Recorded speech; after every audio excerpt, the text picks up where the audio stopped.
let me say these two words. No. I don't think you're going to stay apathetic to it. Most people have a very definite opinion about these two words. Carbon footprint. Yes, I'm talking about the greenhouse emissions. They say every American has a 16-ton emission, leaves a carbon footprint of epic numbers. Now, to be honest, I'm not going to give a lecture or an opinion about carbon footprints. I want to call your attention to something else entirely. What footprint do you leave in this world? Our sages tell us the children, the products of righteous people, is their good deeds. Yes, their good deeds. You see, everybody in their lifetime has an output. Everybody leaves an imprint, a footprint, something that they do. And the more good deeds you do, the more good you bring into the world, the more holy, the more powerful, the more positive your footprint is.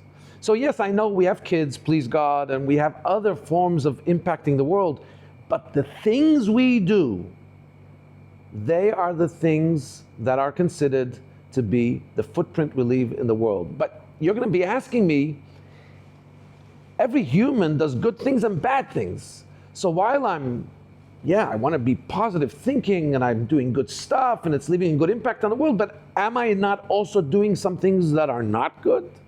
And isn't there kind of a one outbalances or outweighs the other? So how can I be so sure? Rabbi, how can you be so positive and tell me do a good deed, that's going to be your footprint that you leave in the world? So here's a piece of news for you that you're going to love.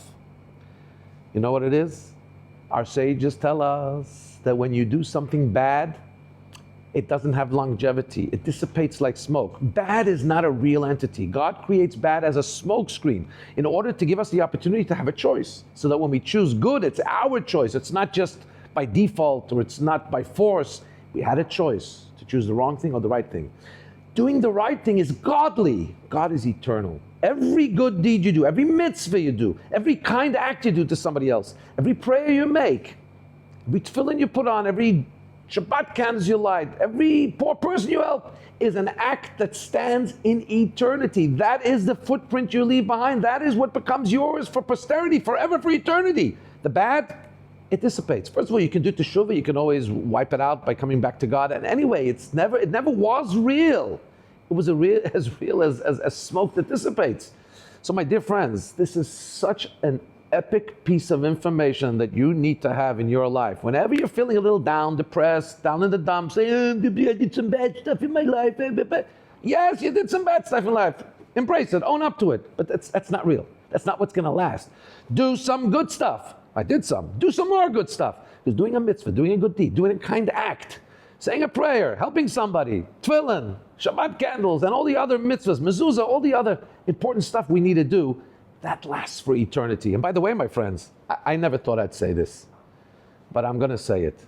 Learning Torah is a mitzvah. No, I thought I would say this. Teaching Torah is a mitzvah. What I never thought I would say is that you can actually teach this Torah thought to somebody else by sharing it, by liking it, by subscribing to it. I'm not a social media guy, but figure out the stuff you can do to share it with somebody else and get it to more people, because the more good traction we get out in the world, the more good deeds we have in the world. We're just at the tipping point for Mashiach to come. It's one good deed, says the Rebbe. One good deed could be the tipping point to bring the Mashiach. Maybe you're sharing this with somebody else is the mitzvah we're looking for, my friend. So let's go out there. Be happy, my friend. Do mitzvahs. Tip the scales. Share with a friend. Mashiach now.